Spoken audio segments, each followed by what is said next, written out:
कि आपको unplanned pregnancy हो गई है, आपको बहुत ज्यादा ब्लीडिंग अपने आप चालू हो जाए, रिटेन्ड टिश्यू होने की, बच्चेदानी पे थोड़ा बहुत चोट लगने का चांस होता है। अगर आप अनमैरिड हो और अगर आपका प्रेगनेंसी टेस्ट पॉजिटिव आ गया यानी कि आपको अनप्लान्ड प्रेगनेंसी हो गई है, या फिर आप मैरिड हो और आपको प्रेगनेंसी गलती से हो गई है और आप कंटिन्यू नहीं करना चाहते प्रेगनेंसी को, तो सबसे बड़ा सवाल ये होता है कि अब क्या करें। क्या ये अबॉर्शन पिल्स घर पे लेना ठीक है, या मैं डीएनसी करवाना बेटर है मेरे को, या फिर कितने हफ्ते तक आपको मेडिसिन सेफ है या फिर डीएनई सेफ होता है, या जो घरेलू नुस्खे मुझे घर वालों ने बताया है वो मुझे लेना चाहिए। आखिर में सही तरीका क्या होगा इस प्रेगनेंसी को डील करने के लिए। मैं हूं डॉक्टर मनीषा गुप्ता, गायनेकोलॉजिस्ट, पटेल नगर, दिल्ली। बिना किसी जजमेंट के साइंस और एविडेंस बेस्ड इंफॉर्मेशन मैं आपको इस वीडियो में बताने वाली हूं, जिससे कि आप सेफ और एक अच्छा डिसीजन ले पाएं। सबसे पहले होम रेमेडीज, पाइनएप्पल खा लो, पपाया खा लो, अजवाइन जीरे का पानी पी लो, कोई घर पे बना हुआ काढ़ा पी लो, जो चीज़ें गर्म होती हैं गर्म दूध पी लो, और 100% ये प्रेगनेंसी अबॉर्ट हो जाएगी। बिल्कुल गलत इन्फॉर्मेशन होती है, ऐसा आप घर पे कभी भी मत ट्राई करना, क्योंकि इसका कोई भी साइंस और एविडेंस बेस्ड कोई भी रिसर्चेस अवेलेबल नहीं है कि ये सच होती हैं। इंस्टेड अगर आप ऐसा कुछ करते हो घर पे अटेम्प्ट, तो आपको कॉम्प्लिकेशन ज़्यादा हो सकती है। हो सकता है कि आपकी लिवर और किडनी को भी नुकसान हो सकता है कि आपको बहुत ज़्यादा ब्लीडिंग अपने आप चालू हो जाए, आपको इन्फेक्शन हो जाए, या फिर आपको इनकम्प्लीट अबॉर्शन में आप लैंड अप कर जाओ, या फिर जो प्रेगनेंसी है वो टर्मिनेट ही ना हो, बिल्कुल वैसे की वैसी ही पड़ी रहे। तो आपको कभी भी घरेलू नुस्खों की तरफ कभी नहीं जाना है अगर आप प्रेगनेंसी टर्मिनेट करना चाहते हो। तो सबसे पहले अगर आपका प्रेगनेंसी टेस्ट पॉजिटिव आता है तो आपको घबराना बिल्कुल भी नहीं है। आपकी प्रेगनेंसी कहाँ पे लोकेटेड है और कितने सप्ताह की प्रेगनेंसी है वो आपको जानना बेहद जरूरी होता है। आपको सबसे पहले गायनेकोलॉजिस्ट के पास विजिट करना है, और आमतौर केसेस में अल्ट्रासाउंड करवाते हैं हम लोग। उसके अंदर ये देखना बहुत जरूरी होता है कि आपकी प्रेगनेंसी यूट्रस के अंदर है, कहीं एक्टोपिक प्रेगनेंसी तो नहीं है। दूसरा, कितने सप्ताह या कितने वीक्स की प्रेगनेंसी है, ताकि हम मेथड ऑफ टर्मिनेशन डिसाइड कर पाए। तीसरा, कि आपकी मेडिकल कंडीशन क्या कहती है, आपको कोई मेडिकल प्रॉब्लम या कोई बीमारी वगैरह तो नहीं है, और आपकी जनरल हिस्ट्री क्या है। इसके बेसिस पे आपकी जो डिसीजन है वो डिपेंड करता है। मेडिकल मेथड अर्ली प्रेगनेंसी यानी कि 8 वीक्स तक एडवाइजेबल होता है, बिल्कुल लीगल होता है, और सूटेबल पेशेंट्स के लिए ये रिकमेंड किया जा सकता है। मेडिकल मेथड डॉक्टर शुरू कर देते हैं तो उसके अंदर जो किट होता है उसके अंदर 5 टैबलेट्स होती हैं, एक मीफीप्रिस्टोन की होती है, 4 माइजोप्रोस्टॉल की टैबलेट होती है।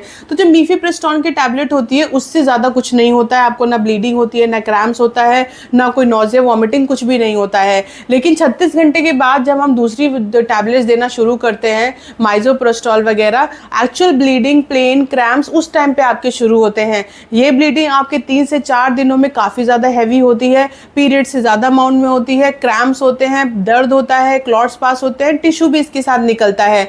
और जैसे ही 4 दिन बीत जाते हैं उसके बाद धीरे धीरे ये ब्लीडिंग आपकी कम होती जाती है, एंड फाइनली 10th डे तक आपकी बिल्कुल बंद हो जानी चाहिए ब्लीडिंग, अगर आपका प्रोसेस जो है वो बिल्कुल सही डायरेक्शन में जा रहा है तो। और 10 दिन के बाद आपको अल्ट्रासाउंड जरूर करा के चेक करना चाहिए कि आपका सारा टिश्यू रिमूव हो गया या नहीं हो गया है। इसके साथ एक प्रॉब्लम होती है रिटेन्ड टिश्यू होने की, यानी कि अबॉर्शन पिल्स लेने के बाद भी जब 10 दिन के बाद आपको डॉक्टर दोबारा चेक करते हैं तो थोड़ा बहुत टिश्यू रिटेन होने का चांस होता है मेडिकल मेथड में। एंड ये बात और ध्यान रहे कि अगर आपका ब्लड ग्रुप नेगेटिव है तो ऐसे कंडीशन में आपको एंटी-डी इंजेक्शन लगवाना बिल्कुल नहीं भूलना है, क्योंकि भले इस बार आपको प्रेगनेंसी नहीं चाहिए लेकिन फ्यूचर में कभी तो आप प्रेगनेंसी चाहिए होगी, आपको बेबी चाहिए होगा, तो उसकी सेफ्टी के लिए इस बार आपको एंटी-डी जरूर लगवा लेना चाहिए। जिन लोगों को पेन से बहुत डर लगता है कि भाई मुझे तो बहुत पेन होता है, मुझे तो सुई से भी डर लगता है, या फिर मुझे इतना लंबा प्रोसेस नहीं चाहिए 10 दिन का, या फिर मुझे झटपट मुझे प्रेगनेंसी रिमूव करवानी है,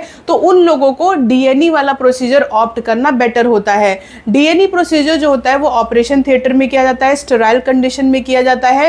ये 1 डे प्रोसीजर होता है, यानी कि एक ही दिन के अंदर आपकी पूरी प्रेगनेंसी को इसके अंदर सफाई कर दी जाती है या फिर सक्शन इवैक्यूएशन करके रिमूव कर दिया जाता है।